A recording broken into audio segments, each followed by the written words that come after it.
Myself মৌসুমি চ্যানেলে তোমাদের সবাইকে ওয়েলকাম। আরও একটা নতুন দিন, আরও একটা নতুন ব্লগ নিয়ে তোমাদের কাছে।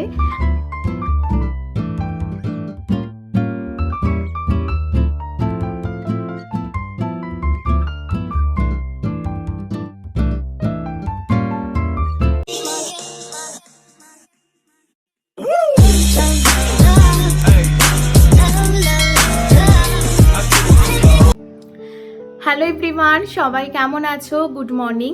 মাইসেলফ মৌসুমি চ্যানেলে তোমাদের সবাইকে ওয়েলকাম। আরও একটা নতুন দিন, আরও একটা নতুন ব্লগ নিয়ে তোমাদের কাছে। আজকে হচ্ছে 7ই জুন, স্যাটারডে। তো আমি এখন এই সকাল থেকেই ব্লগটা করা শুরু করছি।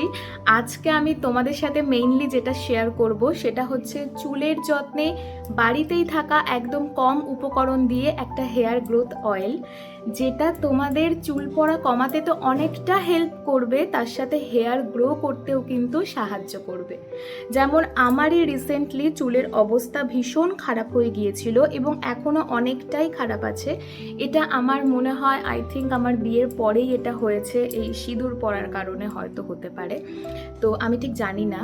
তো আমি কিন্তু ওই হেয়ার গ্রোথ অয়েলটা ইউজ করে অনেকটা হেল্প পেয়েছি। আমার কিন্তু এই যে ছোট ছোট দেখো কত বেবি হেয়ার হয়েছে, তো ওটাই আমি তোমাদের সাথে শেয়ার করব। তো সেটা তো শেয়ার করবই, তার আগে সকালবেলায় বানাবো ব্রেকফাস্ট। আমি না, আজকে ব্রেকফাস্ট বানানোর দায়িত্ব নিয়েছে যিশু।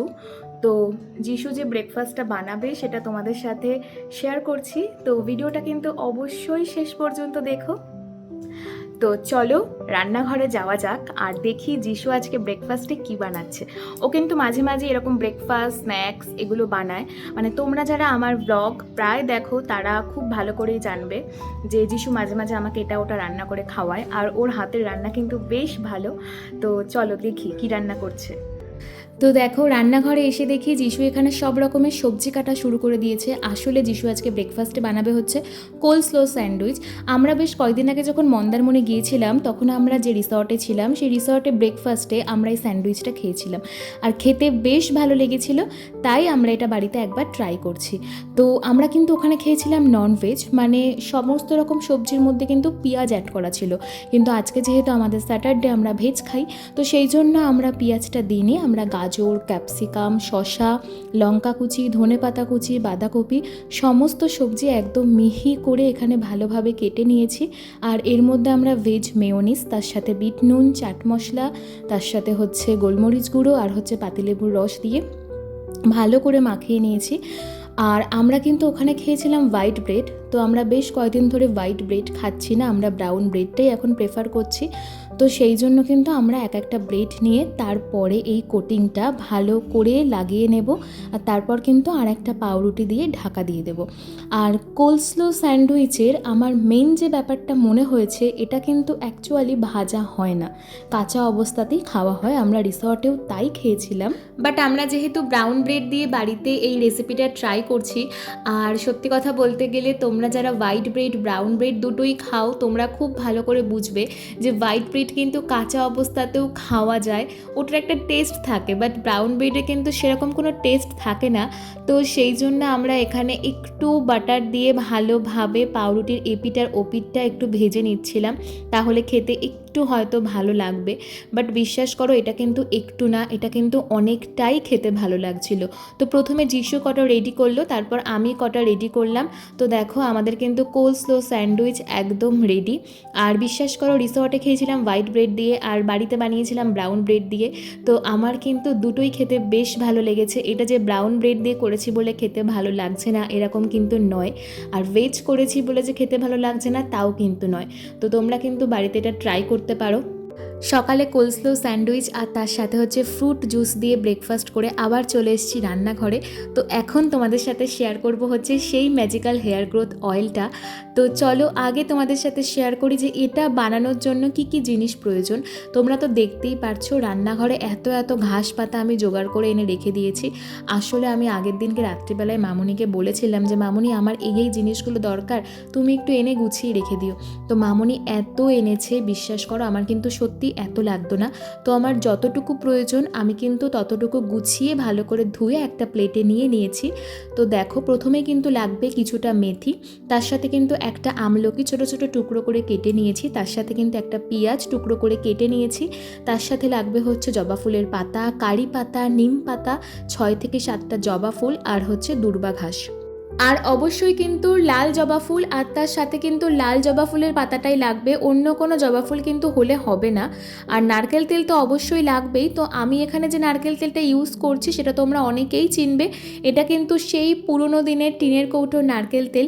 এটা কিন্তু আমি আমার মা, দিদা, দিদি অনেককেই দেখেছি ইউজ করতে। তো আমিও কিন্তু এটা ইউজ করি। তো তোমরা কিন্তু চাইলে অন্য কোনো ব্র্যান্ডের নারকেল তেলও ইউজ করতে পারো, তাতে কিন্তু কোনো প্রবলেম নেই। তো দেখো, আমি কিন্তু কড়াই বসিয়ে দিয়েছি, আর কড়াইটা বেশ ভালোভাবে গরম হলে আমি কিন্তু তার মধ্যে পুরো নারকেল তেলটা ঢেলে দিলাম। তো আমি কিন্তু এই তেলের মধ্যে এক এক করে আমি যা নিয়েছিলাম একটা প্লেটের পরে আমি কিন্তু সবগুলো দিয়ে দেবো। আর প্রথমেই কিন্তু আমি দিচ্ছি হচ্ছে আমলকি, তারপরে হচ্ছে কারি পাতা, নিম পাতা, জবা ফুলের পাতা, জবা ফুল, দূর্বা ঘাস, পেঁয়াজ, আর সব শেষে দিচ্ছি হচ্ছে একদম পুরো মেথিটা, কারণ মেথিটা যেহেতু পুড়ে যাওয়ার একটু চান্স থাকে, তাই সব শেষে দিলেই কিন্তু এটা ভালো হয়। তো এক এক করে সব জিনিস দেওয়া হয়ে গেলে সবশেষে হাতা কিংবা খুন্তি দিয়ে একটু ভালো করে মিশিয়ে নেবে, যাতে তেলের মধ্যে সব জিনিসগুলো ঢুকে যায়। আর তোমরা যখন এটা বাড়িতে বানাবে অবশ্যই মাথায় রাখবে লো টু মিডিয়াম হিটে রেখে বানানোর, কখনোই কিন্তু হাই ফ্লেমে দিয়ে বানাবে না, তাহলে কিন্তু পেঁয়াজ এবং তার সাথে পাতাগুলো পুড়ে যাওয়ার চান্স থাকে। হ্যাঁ, যখন তেলটা একটু রেডি হয়ে যাবে শেষের দিকে, তখন তোমরা হাই ফ্লেমে দিয়ে বানাতে পারো। তোমরা কি একটা জিনিস খেয়াল করছো, দেখছো তেলের কালারটা কতটা চেঞ্জ হয়ে গিয়েছে? কারণ এই তেলটা কিন্তু অলমোস্ট রেডি। তোমরা যখন দেখবে যে তেলের কালারটা এইরকম চেঞ্জ হচ্ছে, তখন কিন্তু বুঝবে যে তেলটা তোমাদের রেডি হয়ে গিয়েছে। তো আমি কিন্তু গ্যাসটা অফ করে দিয়েছি, আর তেলটা একটু ঠান্ডা হলে আমি একটা ছাঁকনি দিয়ে ভালো করে তেলটা ছেঁকে একটা কৌটোর মধ্যে রেখে দিলাম। আর যেহেতু এটা বাড়িতে বানানো তেল, তো বেশি দিন স্টোর করে রাখা যাবে না। তো আমি এখানে আমার এই 10 থেকে 12 দিন ইউজ করার মতনই বানিয়েছি, আর একটা কাচের কৌটোর মধ্যে কিন্তু একদম পুরো ভালো করে ঢেলে গুছিয়ে নিয়েছি। আমি কিন্তু সবসময়ের জন্য হেয়ারে অয়েল ইউজ করি রাত্রিবেলায় ঘুমাতে যাওয়ার আগে, কিন্তু আমি যেহেতু তেলটা সবে বানালাম আর তেলটা কিন্তু এখনও উষ্ণ গরম রয়েছে, আর উষ্ণ গরম তেল আমাদের চুলে ইউজ করা ভীষণ ভালো। আর আমি একটু পরেই যেহেতু স্নান করতে যাব, তো আমি সেই জন্য কিন্তু এখনই তেলটা ইউজ করছি। আর আমি জানি তোমরা অনেকেই জানো যে চুলে কিভাবে তেল ইউজ করতে হয়, এটা আলাদা করে কিছুই বলার নেই, তাও আমি তোমাদেরকে বলছি যে ফার্স্টেই কিন্তু স্ক্যাল্পে হালকা হাতে ম্যাসাজ করবে, দেন তোমরা গোড়া থেকে আগা পর্যন্ত কিন্তু ভালোভাবে তেলটা দেবে, মানে তেলটা কিন্তু পুরো চুলেই ইউজ করতে হবে। আর তোমাদের সাথে একটা কথা শেয়ার করি যে আমিও যেন তো আগে না একদম তেল ইউজ করতাম না, মানে আমার ভালো লাগতো না এই চিটচিটে ব্যাপারটা। কিন্তু বিশ্বাস করো, আমি যখন থেকে জানতে পেরেছি না যে তেল হচ্ছে আসলেই চুলের খাদ্য, আমি কিন্তু তখন থেকে তেলটা ইউজ করা শুরু করেছি, আর আমার খুব ভালোও লাগে। তো আমি কিন্তু উইকলি 3 দিন তেলটা ইউজ করি। তো আমি এখানে যেটা বানিয়ে রেখেছি এটা আমার মোটামুটি 1 মাস মতন হয়ে যাবে।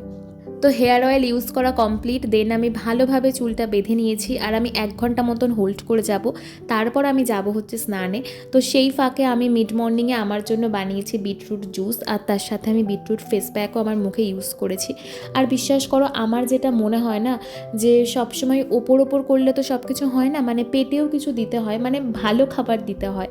তো সেই জন্য এই জুসটা খেতে অতি জঘন্য হলেও আমি এটা খাই, কারণ সুন্দর তো হতেই হবে না। তো এটা খেয়ে আমি কিন্তু তারপর সোজা চলে যাব হচ্ছে স্নানে।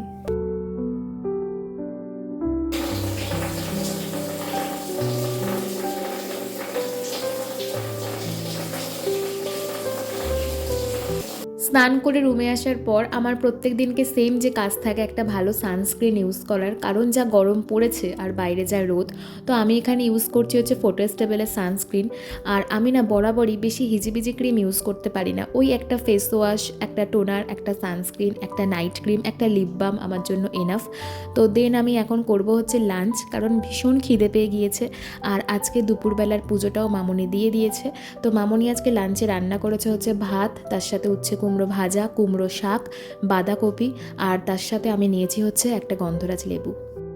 লাঞ্চ করে ঘুমিয়ে পড়েছিলাম, এই জাস্ট ঘুম থেকে উঠলাম, এখন বাজে হচ্ছে সন্ধে 6টা।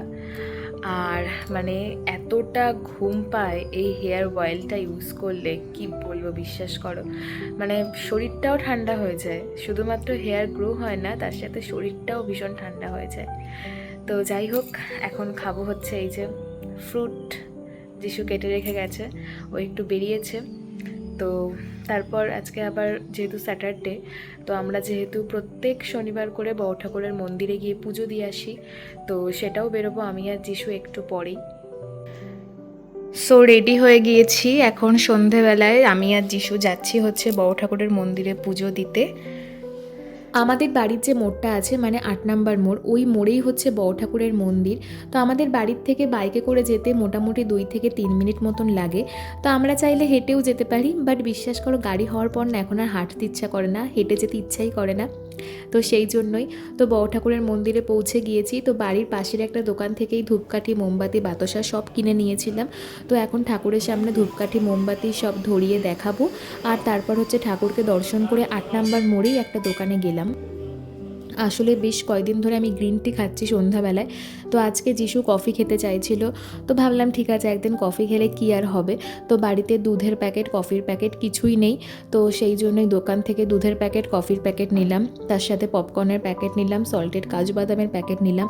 আর এই দোকানে আসলে এই ক্যাডবেরির বক্সটা দেখলে না আমার ভীষণ ক্রেভিংস হয়। আমি কিন্তু এখন ডায়েট করছি, কিন্তু আমি নিজেকে আটকাতে পারলাম না। তো সেই জন্য ডেয়ারি মিল্কের ফ্রুট অ্যান্ড নাট আর রোস্ট আমন্ড দুটোর মধ্যে যে কোনো একটা ক্যাডবেরি আমি খুঁজছিলাম। তো অনেক কষ্টে ফ্রুট অ্যান্ড নাট ক্যাডবেরিটা আমি খুঁজে পেয়েছি, তো এই যে নিয়েছি। তো এখন যাব হচ্ছে সোজা বাড়ি। তুই তো আমাকে আমার শহর ক্যাফেতে বলেছিলিস নিয়ে যাবি, আমি তো তোকে আমাকে ডাইরেক্ট কোথায় নিয়ে যাবো বলবো? কোথায়? নরমাল ছোট মতো চাই তো। এইসব এই বড়- যিশু, এইসব কথা প্লিজ প্লিজ প্লিজ তুই চল। তোকে আমি ডাইরেক্ট নিয়ে ওকে যাবো। ওকে ওকে।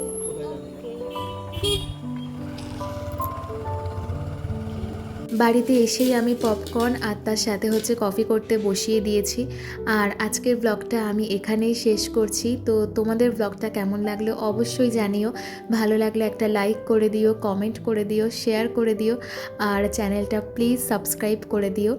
সবাই ভালো থেকো, সবাই সুস্থ থেকো। তোমাদের সবার সঙ্গে দেখা হবে আবার নতুন কোনো ভিডিওতে। ততক্ষণ সবাইকে টাটা।